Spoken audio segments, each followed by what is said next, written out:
Hello, good evening everyone. कैसे हैं आप सभी? हेलो दोस्तों, नमस्कार। आप सभी का स्वागत है अनअकैडमी बैंक एग्जीक्यूटिव चैनल पर। मैं एडुकेटर रवि प्रताप कर्ण आपके लिए डेली क्लासेस लेकर के आता हूं। JAIIB and DBF diploma in banking and finance great learning festival अभी चल रहा है। JIB की बात करें तो 1 सालों के लिए फी स्ट्रक्चर है टोटल 6,399 रुपये। लेकिन आप जैसे ही रेफरल कोड यूज करते हैं RPK10 आपको इंस्टेंट यहाँ पर 10% का डिस्काउंट मिल जाएगा। JIB में कुल 4 पेपर आपको पढ़ना होता है। पेपर 1 है Indian economy, Indian financial system. Paper 2 है यहाँ पर। Hello, good evening everyone. कैसे हैं आप सभी? हेलो दोस्तों, नमस्कार। आप सभी का स्वागत है। पेपर 2 है principle and practices of banking. Paper 3 है यहाँ पर accounting and financial management for bankers. Paper 4 है retail banking and wealth management.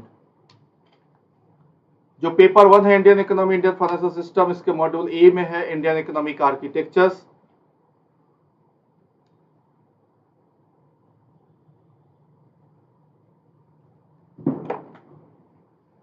Module B है यहाँ पर economic concept related to banking. Module C है Indian financial architectures. Module D है financial product and services. Paper 2 है principle and practices of banking, जिसके module A में है general banking operations. Module B है functions of bank. Module C है banking technology. Module D है यहाँ पर ethics in bank and financial institutions.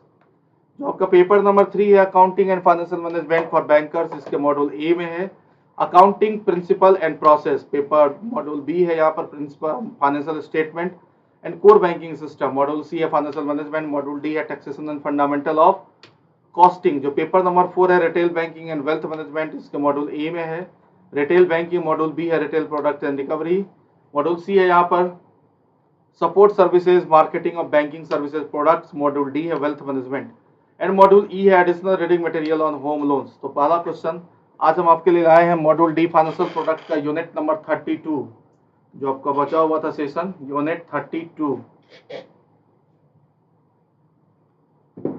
सभी लोग सेशन को लाइक कर दीजिएगा और शेयर कर लीजिएगा। फिक्स्ड इनकम मार्केट, डेब्ट एंड बॉन्ड मार्केट। पहला क्वेश्चन है what is the purpose of issuing securities.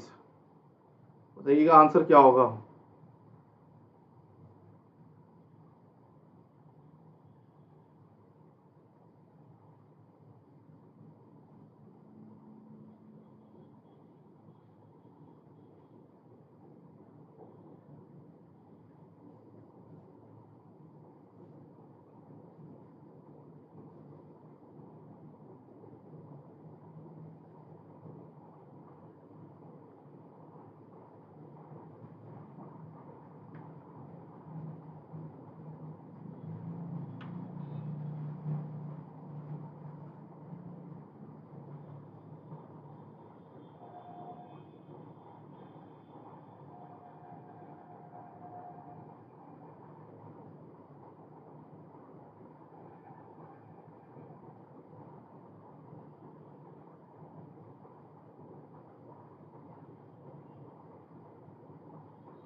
तो क्वेश्चन है कि what is the purpose of issuing securities. आपको बता दें इसका आंसर होगा to finance their fiscal deficit and manage temporary cash mismatch of the government.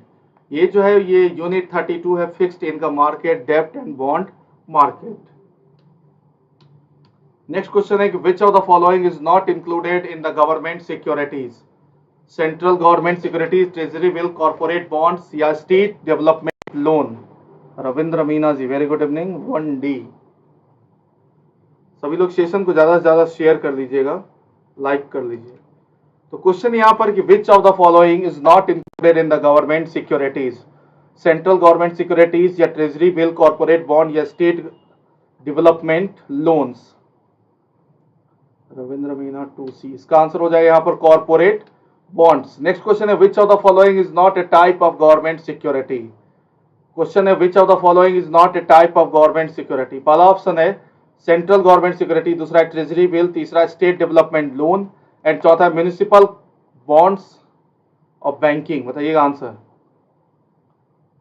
इसका आंसर हो जाएगा यहाँ पर central government security. Next question है who issue government securities in India? Central government only, state government only, both hand, both the central and the state government and Reserve Bank of India. बताइए answer क्या होगा?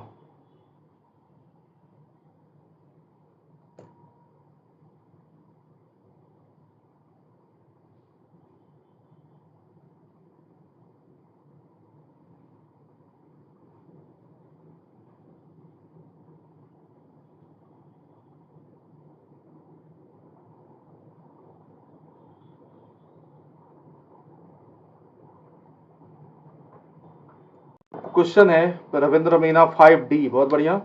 इसका answer होगा both central and state government. ठीक है, government security issue कर सकती है राज्य सरकार और केंद्र सरकार दोनों। नेक्स्ट क्वेश्चन है which organizations maintain a demat accounts for government securities? National stock exchange, Bombay stock exchange, reserve bank of India या डिपॉजिटरी पार्टिसिपेंट्स ऑफ एनएसडीएल? तो क्वेश्चन है which organizations maintain the demat account for government securities? यहाँ पर answer होगा depository participants of NSDL. दो तरह के depository चलती है हमारे इंडिया में, एक एनएसडीएल, दूसरा सीएसडीएल।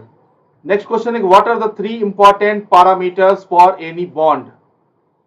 क्वेश्चन है what are the 3 important parameters for any bond? पहला ऑप्शन है face value, coupon rate and residual maturity. दूसरा face value, market interest rate and maturity. तीसरा है face value, coupon rate and prevailing market interest rate. चौथा है यहाँ पर residual maturity, market interest rate and coupon rate. बताइएगा answer. तो question है what are the 3 important parameters for any bond? आपको बता दें इसका आंसर हो जाएगा face value, coupon rate and prevailing market interest rate. ठीक है रविंद्र जी। नेक्स्ट क्वेश्चन है what determine in the fair price of a bond? देखो अभी रिवीजन सेशन है इसलिए ज्यादा से ज्यादा क्वेश्चन बनाइए। तो क्वेश्चन है what determines the fair price of the bond? Its face value या its maturity, its coupon rates, its prevailing market interest rate. आपको बता दें इसका आंसर हो जाएगा the prevailing market interest rates. Next question है कि who conduct the auction of government securities? Question है कि who conduct the auction of government securities? पहला ऑप्शन है मिनिस्ट्री ऑफ फाइनेंस, दूसरा आरबीआई, तीसरा securities and exchange board of India of banking and चौथा है यहाँ पर स्टेट गवर्नमेंट। फटाफट आंसर बताइए सभी लोग। क्वेश्चन है कि who conduct the auction of government securities? इसका आंसर हो जाएगा यहाँ पर reserve bank of India, bank of India. Next question है कि who can invest in government securities? पहला ऑप्शन है कि only individual residing in India, दूसरा है कि only Indian companies and institutions, तीसरा यहाँ पर ओनली नॉन रेजिडेंट, तीसरा चौथा यहाँ पर any person resident in India including firms, company, corporate bond, corporate bodies, institutions, state government, provident fund, trust, non-resident Indian, overseas citizens Indian, foreign portfolio investors registered with SEBI and approved by RBI, and other persons specified by RBI with prior approval of the government of India. तो question है कि who can invest in government securities? इसका answer हो जाएगा any person resident in India including firms, companies, corporate bodies. इतने सारे लोग जो हैं गवर्नमेंट सिक्योरिटी में इन्वेस्ट कर सकते हैं। नेक्स्ट क्वेश्चन है how will government securities be issued to investors? पहला ऑप्शन है कैश, दूसरा है चेक, तीसरा credit to their subsidiaries, general ledger account to a constituents, subsidiary general ledger account maintained with RBI by credit to the other to their bond ledger account mention या maintained with RBI with any institutions authorized by the RBI or in the forms of stock certificate या by physical delivery of certificate. इतने अच्छे से explain किया हुआ है इसको। Next question है what is the role of primary dealers in the government securities? बताइएगा answer. What is the role of primary dealers in government securities? पहला ऑप्शन है to lend money to the government, दूसरा है कि to buy government securities from government and resell them to other buyers, तीसरा है यहाँ पर to regulate the government securities market and चौथा है to invest in government securities. Manish Kumar Singh, very good evening, कैसे हैं आप? Manish Kumar Singh C number, Ravindra Meena 13C।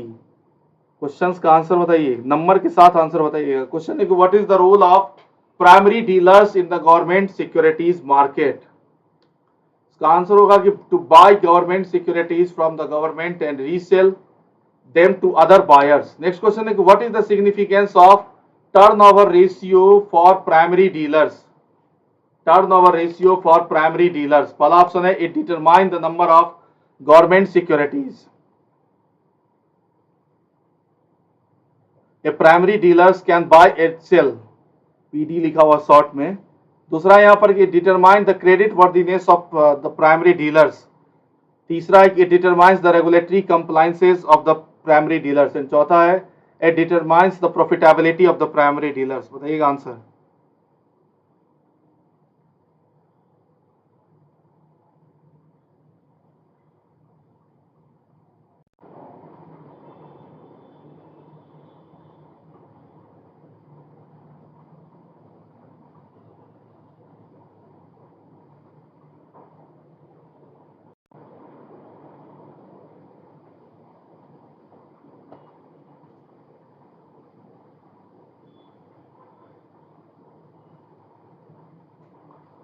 तो question is what is the significance of turnover ratio for primary dealers?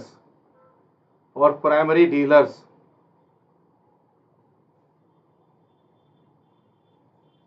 Ravindra Meena 21A. इसका answer हो जाएगा it determines the number of government securities a primary dealers can buy and sell. Next question है who takes the decision to authorize primary dealers?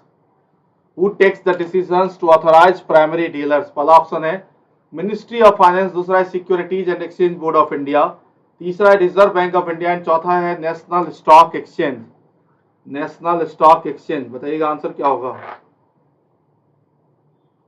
तो question है who takes the decisions to authorize primary dealers. आपको बता दें इसका answer हो जाएगा यहाँ पर reserve bank of India. Reserve bank of India. Next question है which entity is the largest borrowers in the market. Largest borrowers in the market. पहला ऑप्शन है रिजर्व बैंक ऑफ इंडिया, दूसरा है नेशनल स्टॉक एक्सचेंज, तीसरा है security and exchange board of India and चौथा है governments of India. Ravindra Meena 25C.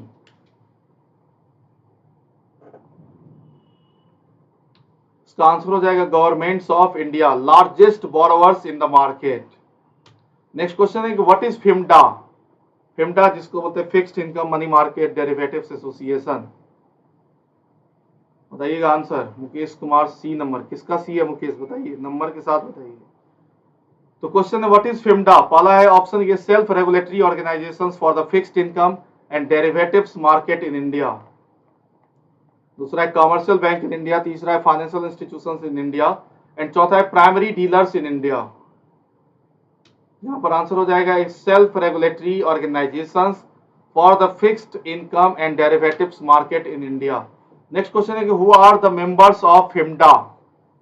Who are the members of FIMMDA. पहला है यहाँ पर commercial bank, financial institutions and primary dealers, दूसरा है गवर्नमेंट बॉडीज एंड कॉर्पोरेशंस, तीसरा investment companies and hedge fund and चौथा insurance companies and pension fund. Insurance companies and pension fund. तो question है कि who are the member of FIMMDA. Mukesh Kumar Singh 30A. इसका answer हो जाए commercial bank, financial institutions and primary dealers. बहुत बढ़िया Mukesh. Next question है what is the role of FIMMDA as an arbitrator. Arbitrage का मतलब होता है एक मार्केट से सेल खरीद करके दूसरे मार्केट में सेल कर देना. तो क्वेश्चन है कि what is the role of FIMMDA as an arbitrator. पहला ऑप्शन है कि to functions as an arbitrator for disputes if any between members institutions, दूसरा है कि to provide training and development support to dealers and support personnel at member institutions, तीसरा है to devise standardized best market practices and चौथा है to develop standardized set of documentation. तो question है कि what is the role of FIMMDA as an arbitrator. What is the role of FIMMDA as an arbitrator. इसका answer हो जाएगा to functions as an arbitrator for dispute if any between member institutions. Next question है कि how can investors registered on the online portal for the retail direct gilt account. Retail direct gilt account. पहला option है by visiting the bank branch, दूसरा है कि by filling up online from and using the OTP received on the registered mobile number and email ID.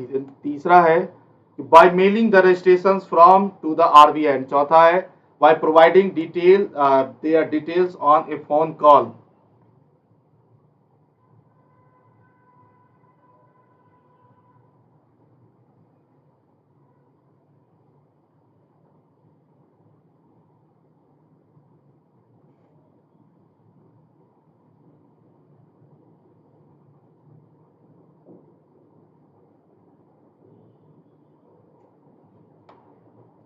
Question है कि how can investors registered on the online portal for the retail direct gilt account. इसका answer हो जाएगा by filling up the online form and using the OTP receive on the registered number and email ID. Next question है when will excess funds lying on the credit of the investors be refunded during a primary market auctions. पहला option है कि at the time of submissions of bid, दूसरा है कि at the end of the trading session, तीसरा है यहाँ पर after the settlement of the trade, and चौथा है कि funds will not be refunded during a primary market. तो क्वेश्चन है यहां पर कि when will excess fund lying to the credit of the investors be refunded during a primary market. इसका answer हो जाएगा यहां पर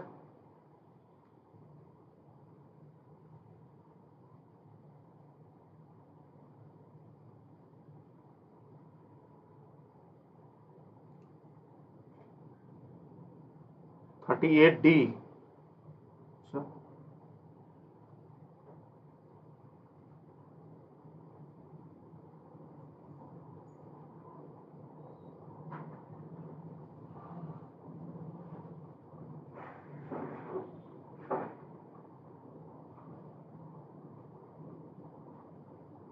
एक मिनट रुकिए.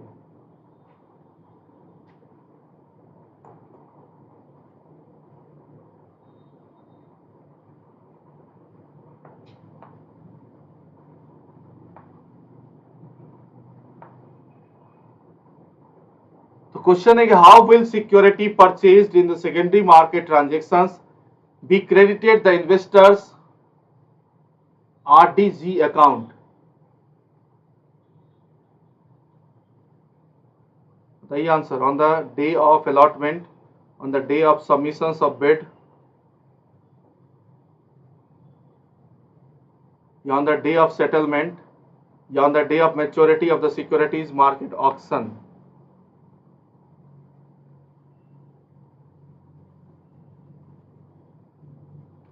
इससे पहले क्वेश्चन था कि when will excess funds lying the credit of the investors be refunded during a primary market. इसका आंसर होगा at the end of the trading sessions. At the end of the trading sessions यानी कि B number answer. और 39 का रविंद्र मीना जी बता रहे हैं D number. D नहीं होगा, इसका सी नंबर होगा on the day of settlement. Next question है कि what is the risk associated with corporate bonds. No risk, sovereign risk, credit risk या मार्केट रिस्क. बताइए आंसर. क्वेश्चन है आपके स्क्रीन पर, बताइए आंसर क्या होगा.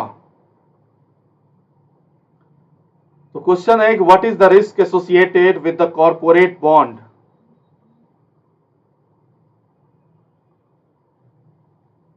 रिस्क एसोसिएटेड कॉर्पोरेट बॉन्ड, बताइएगा आंसर.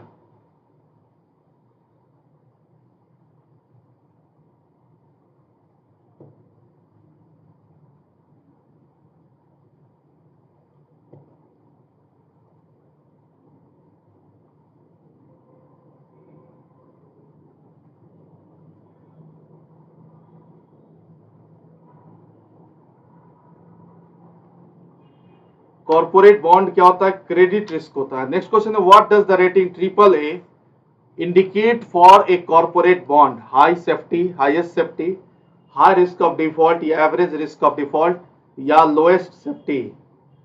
बताइएगा आंसर क्या होगा. जिस तरह से हमने क्रेडिट रेटिंग और क्रेडिट स्कोरिंग वाले सेशन में भी पढ़ा था, ये डबल ए और ट्रिपल ए. तो क्वेश्चन है what does the rating triple A indicate to corporate bonds. इसका आंसर हो जाएगा हाईएस्ट सेफ्टी. नेक्स्ट क्वेश्चन है what is the maximum rating of investment grade bonds. Double A, triple B या फिर C या D? What is the maximum rating?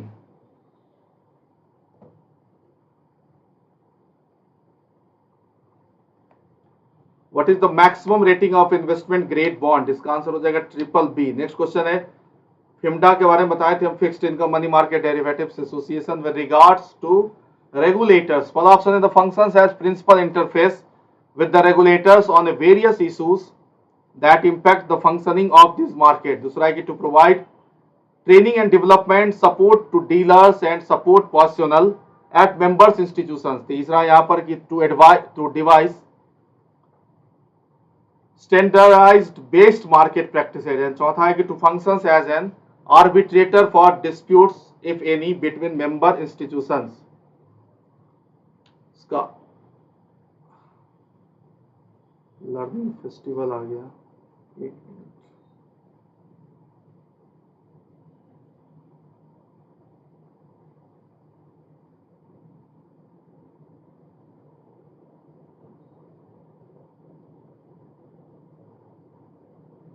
Ravindra Meena 48A। अब देखिए financial product का एक डेरिवेटिव्स मार्केट से रिलेटेड कुछ क्वेश्चन है जो कि छूटा हुआ था आपका। नेक्स्ट है व्हाट इज डेरिवेटिव्स? पहला है, हाँ बिल्कुल ए नंबर क्वेश्चन है, financial instrument whose value changes in response to the change A in specific variables. दूसरा है टाइप ऑफ स्टॉक। तीसरा है कि डेब्ट इंस्ट्रूमेंट। चौथा है टेंजिबल एसेट्स। बताइए आंसर। तो क्वेश्चन है व्हाट इज डेरिवेटिव्स? इसका आंसर होगा financial instrument whose value changes in response to the change in specified variables. Next question है कि which of the following is not considered as an underlying variables. Question है यहां पर कि which of the following is not considered as an underlying variables.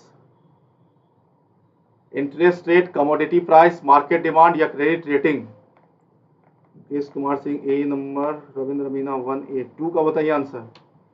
इसका answer हो जाएगा market demand. Next question है what is the value of derivatives derived from. देखो पूरे एमसीक्यू को अगर आप बनाते हैं तो पूरा डेफिनेशन यहीं से निकल जाएगा, कोई थ्योरी पढ़ने की आवश्यकता नहीं पड़ेगी। तो क्वेश्चन है कि what is the value of a derivatives derived from. पहला इट्स ऑन वर्थ। दूसरा है कि the demand and supply of its underlying assets. तीसरा है the stock market index. And चौथा है the interest rate set by federal reserve. बताइएगा answer.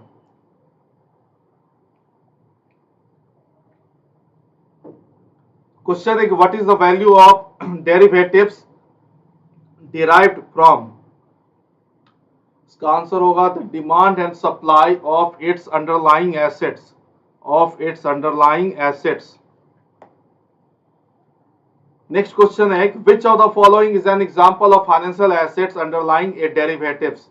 Gold, crude oil, agriculture products या यूएस डॉलर्स। US dollars. तो क्वेश्चन है which of the following is an example of financial assets underlying A derivatives. इसका answer हो जाएगा US dollars. Next question है which of the following is not A commonly used financial derivatives. Forward contract, future of currency, future for currency and interest rate या options for commodities, swap for currency and interest rate. इसका answer हो जाएगा options for commodities. Next question है what is forward contract. What is forward contract. पहला option है कि financial derivatives used for trading stock. दूसरा है कि the contract for delivery of good to the future date. तीसरा है कि contract that can be settled immediately. चौथा है a type of bond. Ravindra Meena 5C। इसका आंसर हो जाएगा the contract for a delivery of good to future date. सभी लोग सेशन को लाइक कर लीजिएगा, सेशन को लाइक कर लीजिएगा। डेरिवेटिव्स अभी चल रहा है आपका, जो कि चैप्टर नंबर फाइनेंशियल प्रोडक्ट में अगर हम देखें तो डेरिवेटिव मार्केट यूनिट 36 है। नेक्स्ट क्वेश्चन क्या है कि what is future contract. What is futures contract. पहला ऑप्शन है कि contract for the delivery of goods a future date, दूसरा है कि financial derivatives used for trading stock, तीसरा है कि contract that can be settled immediately, and चौथा है कि type of bond, a type of bond. बताइए इसका आंसर क्या होगा। क्वेश्चन है व्हाट इज फ्यूचर कॉन्ट्रैक्ट, इसका आंसर हो जाएगा financial derivatives used for trading stock. Next question है what is an option contract, option contract क्या है बताइए। Contract for a delivery of goods a future date, या financial derivatives used for trading stock, या contract that can be settled immediately, and चौथा है कि types of bond, a type of bond. बताइए answer. Aparna Singh good evening 7A, Ravindra Meena 7A। आठवां बताइए answer. इसका answer हो जाएगा financial derivatives use for trading stock, option contract. ठीक है, फ्यूचर कॉन्ट्रैक्ट में क्या था, financial delivery use for trading stock, and option contract में financial derivatives use for trading stock.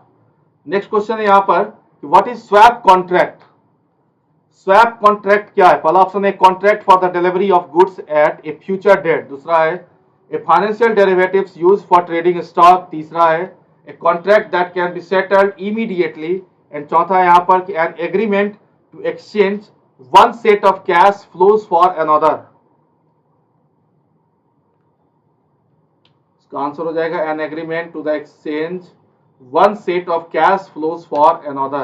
Next question है what were the non-perishable items used as a store of value in ancient items, gold, silver and bronze, या wine, grain and other objects, या paper money and coins, या precious stones and gems. बताइए answer.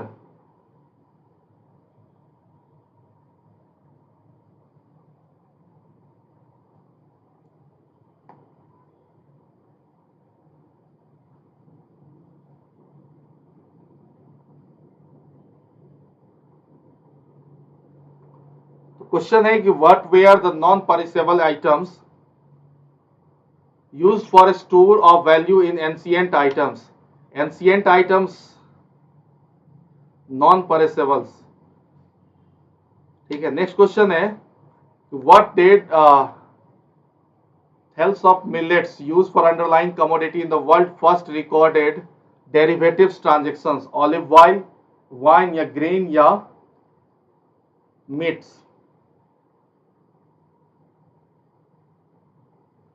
इसका answer हो जाएगा यहाँ पर olive oil. Next question है which stock exchange and their clearing house corporations were permitted by SEBI to commence trading and settlement approved derivatives contract, NSC, BSC या NYSE या NASDAQ या एलएससी, सीएमई या फिर एचकेईएक्स या एक्सजीएक्स। इसका answer हो जाएगा national stock exchange and Bombay stock exchange. OTC market क्या है बताइए। OTC market over the counters exchange of India के बारे में मैंने आपको बताया था, ओवर द काउंटर। तो क्वेश्चन है what is an OTC market, an organized market regulated by exchange, या a market that provide standardized contract, या a market that provides non standardized contract, या अनरेगुलेटेड मार्केट। ओटीसी मार्केट क्या होगा कि market that provide non standardized contract. Next question है what is the main functions of derivatives market. पहला option है कि to eliminate risk from financial market, दूसरा है to increase transaction cost in financial market, तीसरा है to provide guaranteed profit for buyers, and चौथा है कि to help price discovery and risk management. इसका आंसर होगा to help in price discovery and risk management. Next question है what is the primary purpose of using derivatives as a risk management tool. पहला option है कि to transfer risk from one party to another, दूसरा है कि to provide access to hard to trade assets and market, तीसरा है कि to obtain better interest rate, and चौथा है to provide leverage, to provide leverage। बताइए आंसर।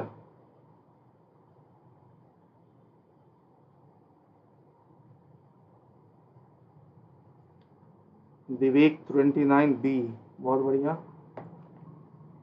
तो क्वेश्चन है what is the primary purpose of using derivatives as a risk management tool. इसका answer होगा to transfer risk from one party to another. Next question है what is the foreign exchange contract, पहला option है कि an agreement to exchange current agreed rate on the same day, दूसरा है the agreement to exchange currency at the agreed rate at the future date, तीसरा यहाँ पर an agreement to exchange currency at the current rate with no settlement date, तीसरा या चौथा यहाँ पर an agreement to exchange currency at variables rate depending on the market conditions, forward foreign exchange contract, an agreement to exchange currency at an agreed rate at the future date. Next question है, how is the forward exchange rate calculated?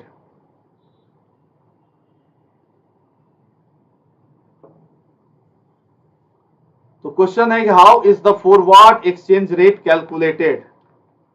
As the spot exchange rate only या फिर as a combinations of spot exchange rate and interest rates over a period of time, and तीसरा है कि as the interest rate only, and चौथा है as a variables rate depending on the market conditions. इसका answer हो जाएगा as a combination of spot exchange rate and interest rate over the part of a period of time. Next question है कि what is an OTC agreement?